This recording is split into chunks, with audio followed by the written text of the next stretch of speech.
Om Swastiastu. Halo sahabat Teliji, kembali lagi bersama kami di Surya Podcast, Suluhan Rohani dan Layanan Melaju Maju Umat Rukun Indonesia Maju. Bersama saya, Dayu Yuli, dari Kantor Kementerian Agama Kabupaten Gianyar. Nah, pada kesempatan yang berbahagia ini, di Surya Podcast telah hadir salah satu tokoh sekaligus akademisi di salah satu perguruan tinggi di Bali, Universitas Hindu I Gusti Bagus Sugriwa Denpasar, yakni nama beliau Dr. Inyoman Piarte, SAG M Philha, tempat tanggal lahir Kedisan Gianyar 14 September 1982, alamat beliau Banjarbayat, Desa Kedisan, Kecamatan Tegalalang. Baiklah sahabat Teliji, langsung saja kita sapa. Om Swastiastu Bapak. Om Swastiastu, Dayu. Punapi gatranya hari ini Bapak? Nggih, becik. Nggih, semoga selalu diberikan kesehatan dimanapun Bapak berada tentunya Pak. Nggih, dan selalu ingat mematuhi protokol kesehatan. Sesuai tema kita pada hari ini Bapak, yakni Dharma Gita dalam pelaksanaan Pancayatnya di Bali Pak. Nggih. Mengenai Dharma Gita, bisa Bapak jelaskan secara singkat asal-usul sejarah Dharma Gita? Silakan Bapak. Baik, sebelumnya saya aturkan panganjali umat Om Swastiastu. Terima kasih atas kesempatannya Dayu. Jadi Dayu akan memandu acara ini sampai selesai. Dan juga terima kasih kepada Surya Podcast yang sudah memberikan kesempatan kepada saya untuk berbagi begitu. Jadi bukan untuk menggurui, jadi untuk berbagi. Dan kemudian kebanggaan saya sebagai warga Gianyar dengan adanya Surya Podcast ini kan luar biasa sebagai media siar Hindu yang luar biasa. Mudah-mudahan ke depan Surya Podcast semakin jaya selalu, semakin maju. Nah baik, terkait dengan yang pertama tentang Dharma Gita. Sebenarnya Dharma Gita bukan hal yang baru di dalam kehidupan masyarakat Hindu kita di Bali khususnya. Jadi dari dulu kalau kita lihat tilik dari sejarahnya dulu, memang kita sulit sekali melacak daripada sejarah Dharma Gita. Namun kita dapat ketahui posisi daripada Dharma Gita itu dari sejarah tembang di Bali. Nah, kita baca beberapa buku, beberapa artikel juga dari Dinas Kebudayaan mengeluarkan beberapa buku tentang kesusastraan Hindu. Di sana juga termuat bahwa antara tembang dan Dharma Gita itu sesungguhnya ada dua sisi yang sama dan ada yang berbeda begitu di dalam strukturnya nanti di dalam ruang lingkupnya. Nah, saya mulai dari tembang dulu, asal usul tembang. Nah, kalau kita lihat asal usul tembang, kita bisa lacak dari pemerintahan Raja Ugrasena pada angka tahun 818 Saka. Jadi ada prasasti yang dikeluarkan di sana banyak sekali. Raja Ugrasena mengeluarkan prasasti. Salah satunya ada prasasti yang ditempatkan di Singaraja, yaitu prasasti Babetin. Babetin itu ada angka tahunnya 2. Kemudian ada prasasti Abang, ada prasasti Dawan, ada beberapa prasasti lagi. Nah, di dalam prasasti itu tertuang kata Agending. Kemudian ada juga tertuang kata pagending. Nah, kata agending dengan kata pagending itu merujuk bahwa seseorang sedang melakukan nyanyian, yaitu gending. Makanya sering sekali kita jumpai, sering kali terngiang bahwa orang-orang yang sedang melakukan nyanyian itu disebut dengan menggending gitu di Bali. Nah, kemudian berangkat dari itu, kita lihat di Jawa. Di Jawa bahwa kesastraan istilah menggending itu sudah memakai istilah hidung gitu, hidung. Ini dapat kita lihat pada pemerintahan Empu Sendok di Jawa Timur, kalau tidak salah sekitar abad ke-9, dengan digubahnya kitab Ramayana dan Mahabharata menjadi bentuk kekawin di abad itu, di sanalah puncak dari kesusastraan itu. Jadi itu kesusastraan tembang. Nah, kalau kita lihat sekarang perkembangan tembang itu banyak. Kalau di Jawa itu ada tembang gede, ada tembang tengahan, ada tembang alit begitu. Kemudian di Bali sama juga ada yang disebut dengan dolanan, ada macepat, kemudian ada disebut dengan mekidung, ada disebut dengan mekakawin. Dan kemudian dari tahun ke tahun mengalami perkembangan selanjutnya sampai di beberapa buku diungkap. Ada buku dari Pak Sukrate, ada buku dari I Gusti Bagus Sugriwo, ada buku dari Simpen Abe yang menyatakan bahwa lingkup dari kesusastraan tembang itu ada 4, yaitu yang disebut dengan Sekarare, Sekaralit, Sekar Madya, dan Sekaragung. Ada 4. Nah, dan kemudian kalau kita berbicara itu ada juga prosa tambahannya, ada disebut dengan prosa rilis. Itu masuk ke ranah kesusastraan prosa. Jadi ada kesusastraan Bali Anyar, Bali Purwo. Nah, di dalam itu ada Palawakia di sana, begitu. Nah, ke depan gitu. Jadi bahwa lingkup daripada kesusastraan tembang itu pertama dari Sekarare, Sekaralit, Sekarmadya, Sekaragung, Sloka, dan Palawakia. Nah, karena rumpun daripada Sloka dan Palawakia itu letaknya memang sama, posisi suaranya dia ada di tenggorokan, jadi dia bisa masuk di beberapa sumber itu mengatakan dia bisa masuk di Sekar Agung, Kekawin, Sloka, dan Palawakia. Nah, itu untuk cerah tembang.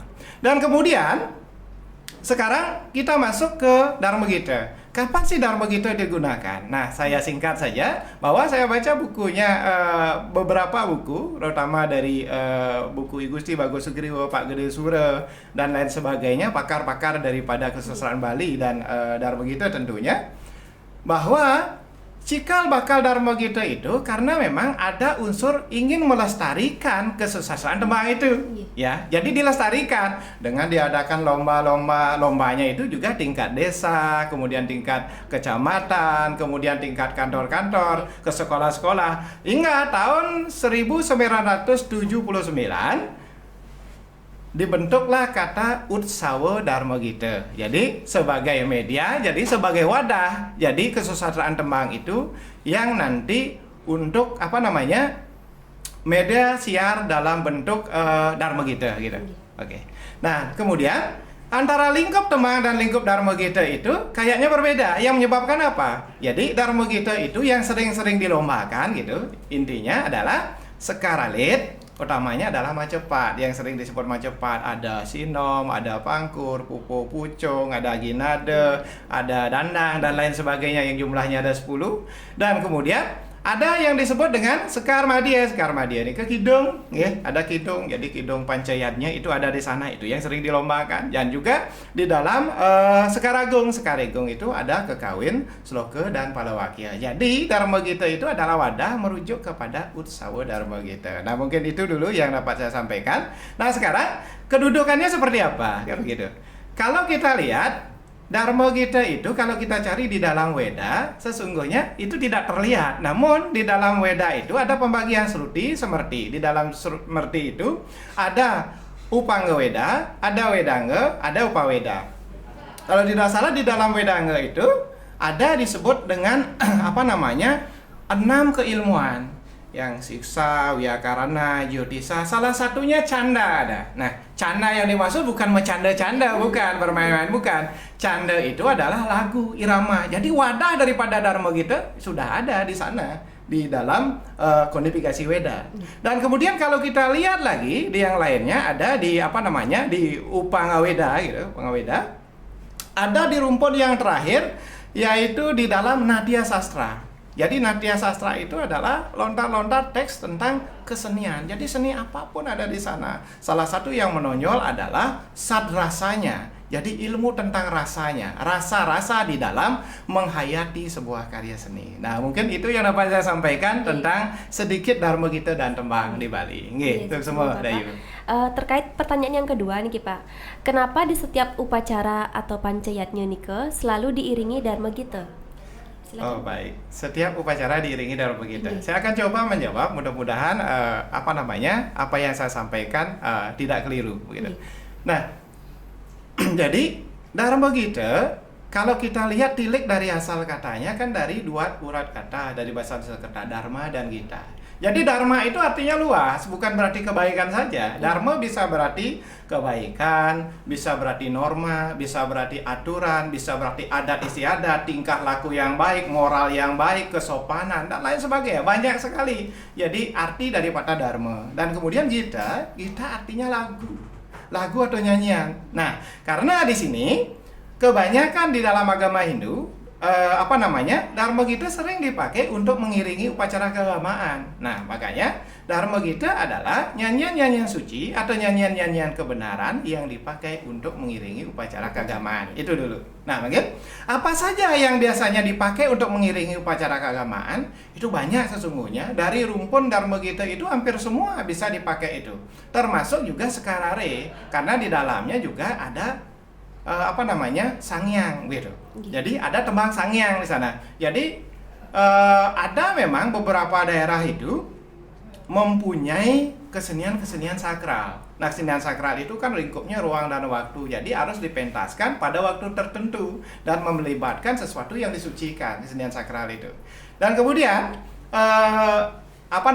yang lainnya sekar alit memang juga sering dipakai. Kadang-kadang juga sekar alit itu memang dipakai sebagai kekidungan. Makanya kita sebut begini. Nah, mungkin ada yang rancu, kenapa ada namanya pupuh, ada namanya puh. Nah, gitu saudara.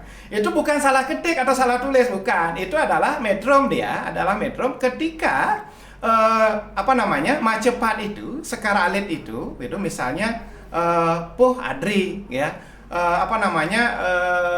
Puh jerum gitu. Bukan salah ketik puh jerum harusnya. Jadi ada memang metrum sekaralit, dia ditembangkan menjadi kidung gitu, ditembangkan menjadi kidung. Jadi akan terikat oleh Padalingse, akan terikat dari guru guru Ningdong dan lain sebagainya. Ada ikatan daripada itu. Dan kemudian ada yang disebut dengan sekar madya, ya, sekar madya, kidung. Jadi kalau kidung itu melibatkan pancayatnya.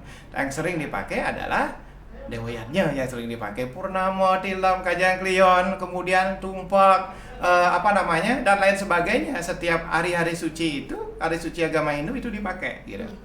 Dan biasanya yang lumrah kan biasanya bentuk daripada kekidungan itu, sekar madya itu merupakan terdiri dari kawitan 2 bait, kemudian pemawaknya 2 bait, dan panjangnya 2 bait, begitu. Kemudian selanjutnya pemawak panjang, pawak panjang gitu. Panjangnya itu disebut dengan penawa. Nah, makanya ada kawitan Wargasari, kemudian kidung Wargasari bawa, dan kemudian ada juga kidung-kidung yang lainnya, begitu. Dan kemudian yang keempat, ada Sekar Agung yang disebut dengan Sekar Agung. Jadi Sekar Agung itu terdiri dari kekawin, sloka, dan palawakya. Ini juga dipakai di dalam upacara keagamaan. Dipakai dalam upacara keagamaan. Biasanya dipakai oleh pesantian, begitu. Nah, tetapi kalau memang yang kedudukannya di dalam upacara agama itu selalu dipakai dalam upacara agama itu, biasanya sekar madyanya, kidungnya gitu. Nah, kenapa saya bilang seperti itu? Misalnya begini, ketika upacara sedang berlangsung nih, puncak upacara. Kalau sebelum upacara kan memang ada pesantian, bisa di sana dinyanyikan sekar alit, bisa dinyanyikan sekar agung, bisa. Tapi jarang sekali orang mengkidung di sana, di pesantian itu gitu kan, kalau posisinya. Nah, kidung itu biasanya dikeluarkan, disampaikan ketika upacara sedang berlangsung. Jadi panca gita itu sedang bersuara semuanya. Mulai dari suara kulkul, suara gente, suara mantra, suara gong, dan suara kidung. Ya kan? Suara kidung. Ada 5 gitu. Terus gimana posisinya di dalam upacara keagamaan? Jadi posisinya sama sebenarnya dengan panca gita itu. Sering disebut dengan panca suara. Nah, saya pilah dulu. Panca suara berarti 5 suara. Jadi dari 5 suara itu kita pilah menjadi 2. Ada suara yang disebabkan oleh benda, ada suara yang disebabkan oleh manusia. Oleh benda kukul, dan kemudian gong, kemudian gente, ada bajra, gitu. Dan suara oleh manusia mantra dan kidung. Atau dharma gita itu sendiri. Nah, sekarang kita pilah. Yang dihasilkan oleh manusia apakah sama tujuannya? Ternyata ada perbedaan. Mantra itu memuat tentang doa-doa pemujaan yang diambil dari intisari dari Weda, dan kemudian Dharma Gita itu atau Kidung itu memuat tentang syair-syair pemujaan di sana. Nah, ketika upacara keagamaan semuanya berlangsung, Pancagita itu berlangsung gitu. Makanya di sanalah ada Kidung Purwa Kaning, ada Ida Ratu, Brahmara Ngisap Sari, nanti setelah pemuspahan ada Turun Tirta dan lain sebagainya. Semua itu syair-syair pemujaan. Nah, sekarang kedudukannya, kenapa dipakai dalam upacara keagamaan? Saya lihat dari sini dulu, bahwa fungsi daripada Dharma Gita itu pertama adalah untuk sarana pemujaan atau yadnya itu sendiri. Kenapa saya bilang yadnya itu sendiri? Sekarang kan ada memang kalau tingkatan-tingkatan yadnya ada Satwika yadnya, Tamasika yadnya, Rajasika yadnya gitu. Ini dia termasuk Dharma Gita itu termasuk Satwika yadnya. Kenapa saya bilang Satwika yadnya? Makanya di dalam pembagian daripada Dharma Gita itu disebut dengan sekar.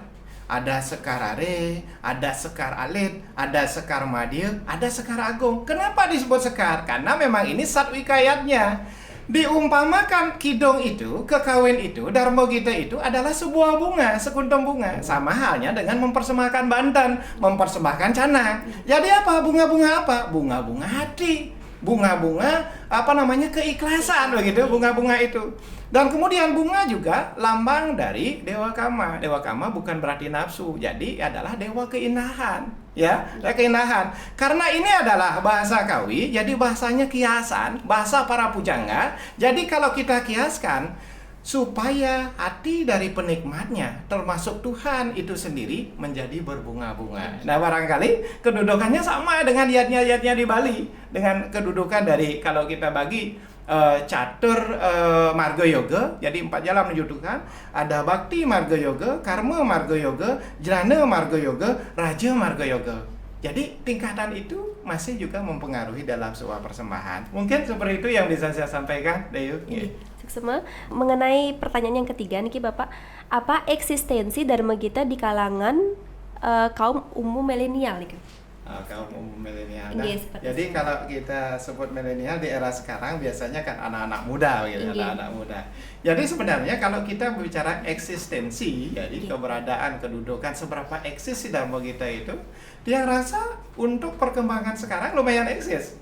Apa yang mempengaruhi? Media yang mempengaruhi sekarang. Jadi medianya luar biasa. Media kalau dulu kan cuma mengandalkan media cetak. Kalau dulu saya cerita sedikit nih, belajar Dharma Gita ngerekam pakai kaset pita gitu. Ya, kemudian perkembangannya, kalau sekarang di YouTube saja dibuka sudah dapat Dharma Gita. Nah, barangkali kalau memang mau di media podcast Surya ini juga sudah terdapat di sana, kalau tidak salah di sana media siar untuk Dharma Gita itu. Jadi untuk belajar Dharma Gita sangat mudah. Sekarang tinggal menentukan saja mau nggak kita menjaga warisan budaya itu saja sekarang. Karena memang tujuan daripada Dharma Gita itu kan ingin melestarikan atau mempelajari kitab Weda agama Hindu itu melalui kesenian tembang gitu, melalui Dharma Gita. Secara tidak langsung orang belajar agama dengan cara mendengarkan, merenungkan, merasakan apa yang dimuat di dalam teks-teks yang dibaca di dalam Dharma Gita itu. Bukan hanya sekedar sepintas lalu gitu. Kalau dibilang masuk telinga kiri, keluar telinga kanan, seharusnya masih ada tersisa, masih ada yang nyangkut. Ini kan mental gitu kadang-kadang. Mudah-mudahan tidak seperti itu. Jadi tujuannya memang melestarikan kesusastraan tembang. Jadi kemudian juga mempelajari agama melalui Dharma Gita. Kemudian tujuan yang terakhir dapat memperhalus budi.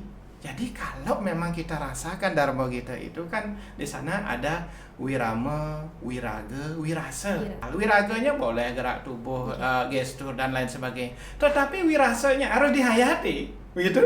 Jadi seperti cabai misalnya, rasanya kan pedas. Tetapi kalau kita tidak dapat rasanya, mungkin kita biasa-biasa saja makan cabai dike. Jadi tidak ada rasa. Nah, seharusnya apa yang kita makan, apa yang kita pelajari harusnya memang dihayati sebagai wiraga, wirama, dan wirasanya pelengkap nike. Nah, kemudian di kalangan milenial, jadi yang juga banyak punya mahasiswa yang memang awalnya lebih suka lagu-lagu yang sifatnya nasional. Wih, kalau lagu-lagu yang sifatnya nasional gampang mereka mengingat. Tetapi ketika diajarkan Dharma Gita, seorang takut begitu. Seorang takut, apa sih yang menyebabkan? Ternyata penyebabnya bukan karena Dharma Gita itu susah, tetapi niat untuk belajar. Yang penting sekarang ada niat. Dan kemudian, nah perlu dia sampaikan, yang juga beberapa kali pernah menjuri jadi lomba kidung, lomba drisanya, lomba muka kawin, lomba sloka, lomba palawake juga pernah menjuri, juga pernah mengikuti beberapa lomba juga begitu, menjadi peserta di Lampung pernah begitu. Nah, kaum anak muda itu sesungguhnya sangat tertarik sekali dan kemudian potensinya luar biasa gitu. Saya sampai terkagum-kagum ketika menjadi juri SMA SMK Sebali pada lomba kekawin, lomba sloka, lomba palawaki, luar biasa sekali. Sampai terharu dia begitu karena mendengar itu. Karena kalau tiang kaitkan dumun, kalau tiang perbandingkan, saya dulu tidak seperti itu gitu. Kalau sekarang bagus sekali begitu. Jadi potensinya luar biasa dan mudah-mudahan ke depan masih mencintai warisan daripada budaya leluhur dan kemudian di sanalah nanti sebagai wadah kesenian Dharma Gita itu. Nah, mungkin seperti ini ke Rayu nggih. Bapak. Mengenai yang keempat nih Bapak, sejauh mana efektivitas Dharma Gita dalam menjaga keharmonisan intern antar umat beragama, Bapak? Baik, efektivitas sejauh mana untuk menjaga keharmonisan? Baik. Nah, kalau kita lihat sekarang Dharma Gita, biasanya kan kalau penggunaan Dharma Gita itu identik pada ritual-ritual atau upacara keagamaan. Kan memang sih kalau dasar daripada kesenian kita di Bali itu kan konsep seni di Bali itu kan dipengaruhi oleh konsep 3 hal. Satyam, Siwam, Sundaram. Ya, Satyamnya adalah kebenaran, Siwamnya adalah kesucian atau kebaikan, Sundaramnya itu adalah keindahan. Lebih dalam lagi sebenarnya Sundaram itu adalah harmonisasi begitu. Bagaimana kesenian Dharma Gita itu bisa mengharmoniskan, bukan saja mengharmoniskan pembaca atau pelakunya, tetapi mengharmoniskan pendengarnya. Nah, sekarang kalau kita lihat pendengarnya, bukan saja saudara-saudara kita yang beragama Hindu saja, tetapi juga yang non agama Hindu juga sering mendengarkan itu. Nah, mungkin kita luput dari pengamatan bahwa di sekitar kita itu ada juga umat-umat beragama yang bukan yang penganutnya non Hindu gitu, seperti saudara kita yang Muslim, Nasrani, agama Buddha ataupun yang lainnya begitu. Nah, jadi secara tidak langsung mereka juga mendengarkan apa yang dikupas di dalam Dharma Gita secara tidak langsung begitu. Mereka mengetahui, oh ternyata ini loh ajaran agama Hindu yang tertuang di dalam Dharma Gita yang disampaikan lewat nyanyian-nyanyian itu. Jadi di balik nyanyian yang indah tergantung juga makna yang indah sesungguhnya. Nah, sekarang bagaimana menjaga toleransi? Makanya konsep Satyam, Siwam, Sundaram. Satyamnya kebenaran memang berdasarkan teks-teks suci. Kemudian Siwamnya adalah unsur kesucian karena memang ruang lingkup di mana Dharma Gita itu dikumandangkan, dilantunkan adalah memang lingkupnya suci, di pura, di Pomerajan, ketika Biodala gitu, dimanapun begitu. Dan Sundaram itu identik dengan harmonisasi, keharmonisan. Berarti dengan konsep itu sesungguhnya Dharma Gita itu bisa menjaga keharmonisan. Ketika memang diri sudah harmonis, otomatis cara pandang kepada orang lain juga harmonis. Ada juga lagi satu yang perlu juga saya sampaikan, misalnya keseimbangan. Jadi keseimbangan dalam berupacara, keseimbangan di dalam menampilkan sarana-sarana upacara. Maksudnya ketika memang Dharma Gita itu dipublikasikan dengan adanya pengeras suara, dengan adanya toa dan lain sebagainya. Jadi Sundaram itu berfungsi sebagai pengatur kengken caranya gitu. Bagaimana caranya supaya sedang-sedang saja, pas-pas saja, tidak terlalu keras, tidak juga terlalu kecil. Jadi memang itu keseimbangan. Ketika itu menjadi seimbang, harmonisasi akan tercapai. Ya, rasanya seperti itu kalau kita merujuk kepada keberagamaan begitu. Nggih, seperti itu, Ayu. Tadi Bapak sudah menjelaskan nih pemahaman tentang Dharma Gita secara jelas. Mungkin Bapak bisa melantunkan salah satu contoh Dharma Gita? Oke, dia coba menjawab pertanyaan dari Dayu sekaligus untuk mencoba menembang salah satu kakawin. Mohon maaf nanti kalau seandainya ada yang keliru dalam penempatan water mother atau guru lagunya, mohon nanti dikoreksi. Saya masih tahapan belajar. Saya akan mencoba dari kakawin Suan Dewi.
Nah, barangkali kalau kita maknai di balik kekawin daripada Suan Dewi itu, berarti kalau kita tilik prihan temen dharma dumaranang syarat. Jadi syaratan pisan bahwa kedarmaan itu, pakailah kedarmaan itu sebagai fondasi, sebagai landasan begitu.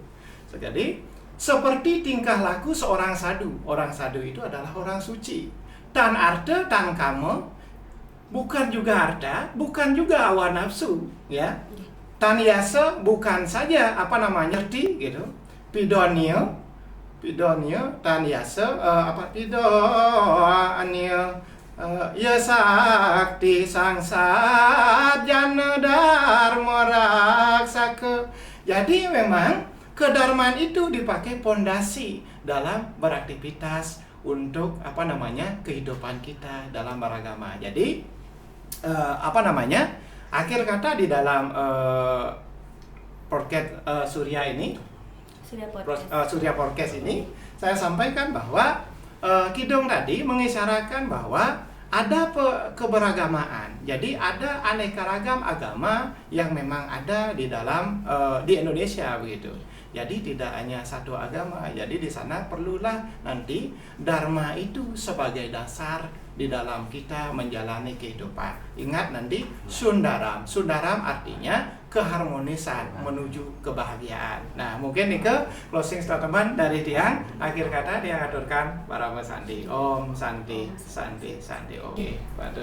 Semua ki Bapak atas waktunya. Terima kasih sudah hadir di Surya Podcast.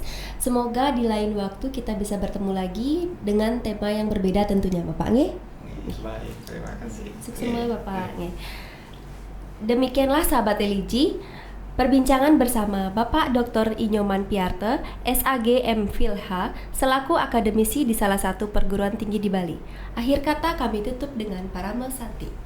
Om Santi, Santi, Santi, Om.